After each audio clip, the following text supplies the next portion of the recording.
Hey everybody, it's Ron and Ellie back for another edition of Ask Ron.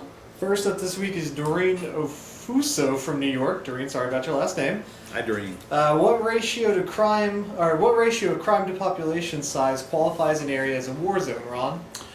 Doreen, I don't know the answer to that. I've never actually looked at it that way. Your war zones are probably determined by asking people if it's a dangerous area. If there's a lot of crime in the neighborhood, prostitution, drugs, that's usually a war zone. A war zone is where people that can qualify for a loan generally do not want to live. Only asking around will help you determine that. Okay, next up is Jennifer Mowat from Illinois. Jennifer asks, could you explain the option intent form? Is it so that if a person has a home listed with a realtor, they can sign an option with me and I can market the property? Option intent form. Are you talking about a letter of intent? Don't think so. That's not an option intent.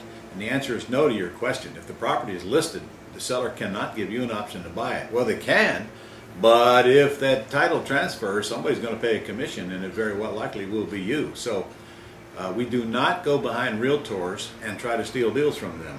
The only way you can work with a property that's listed is if the realtor will release the listing, and the seller must be the one to ask, not you, and or the listing expires.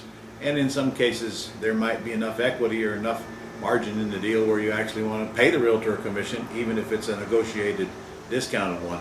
But no, an option does not bypass or eliminate a listing agreement. An option is simply an agreement that says, I intend to buy this property, commit you to nothing except for the size of your option deposit, which is usually $10 to a FSBO. Okay, next up is Sabrina Cardin in Georgia. Sabrina's got 3 questions for you, and she says, I'm confused as to the various options of purchasing with seller financing and what is included in the all-inclusive trust deed. First question says, could you please define what all is in the all-inclusive trust deed? Okay. Well, first of all, in Georgia, the only thing you need to be thinking about is an agreement for deed. You will be using that document to buy and sell. Your redemption rate, if you had to foreclose, is not too long. It's 2 or 3 months in Georgia. And what's included in an all-inclusive deed of trust or trust deed simply means is that I am creating one note back to the seller that wraps around any underlying financing that they have. So if the seller owes $150 and I'm buying it for $200, my note to the seller might be $200, but the seller owes out $150. I make them a monthly payment, they pay out their payment. They have $50,000 worth of equity in that note. You'll either use a all-inclusive deed of trust or you'll use a wraparound mortgage. Sabrina's next question says, when you buy with seller financing and sell with seller financing, should you purchase on a wrap mortgage and sell on a land contract? You can, but that depends on where you live, Sabrina. Look, there's only a couple of ways I can buy it.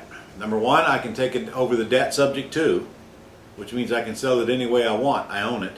I can buy it with owner financing, which means I can sell it any way I want. I own it. Or of course I can pay cash for it. If I buy it and I actually own it, or own it like in a land contract, I don't have the deed, but I still own the property. If I buy it, I can then sell it any way I want. I can sell it on a lease purchase, sell it with owner financing, or cash out of it, or move into it. But how I buy it is going to depend on several things. It's going to depend on the state you live in and what agreement they use there. And it's going to depend on whether the seller is willing to sell it to you subject to or not, because if they don't care, I don't care. I'll take it subject to, but if I need to protect their credit, I'll buy it on a wraparound or an all-inclusive trust deed or a land contract. So let me address this land contract thing. A land contract means I'm agreeing to buy the house, make a monthly payment, and when I get that thing paid off, the seller is obligated to deed me the house. Until that time, the deed stays in the seller's name. Make no mistake, however, I've purchased the house. A land contract means, even though the deed is not transferred, ownership has transferred legally.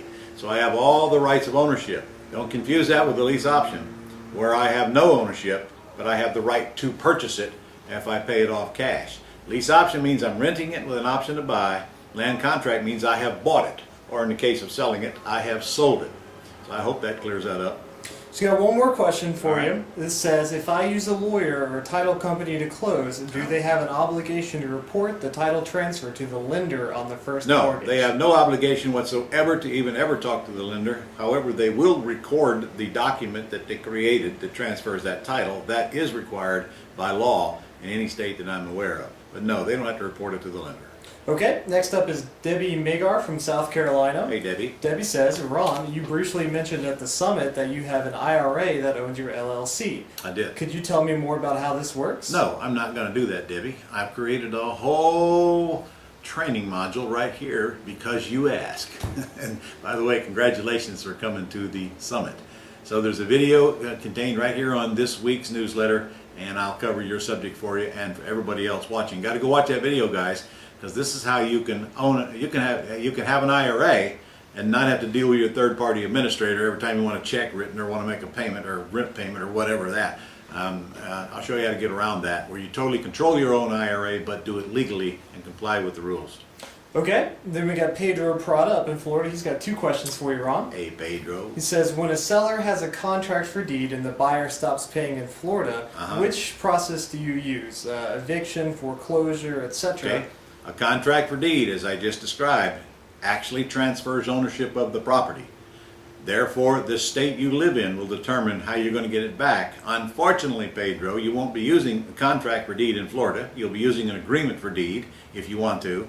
And unfortunately, that requires the same foreclosure as if you sold it on a wraparound mortgage. So Florida's not one of those states where I can change my agreement and get it back a lot faster, like old Michigan or Ohio or many others. In those states, if I sell it on a wraparound mortgage, it could take a year or more to get it back. If I sell it on a land contract, 2-3 months.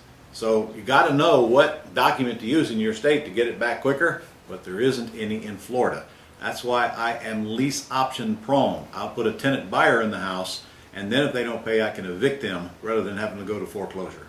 Okay, his next question is also on the contract for deed, or agreement for deed, I suppose. Okay. It says, if the tenant buyer is qualified to get a new mortgage, is that treated as a refinance? Yes, or it is. Okay. That's a refinance because they bought, when you sold it to them on an agreement for deed, they own the house.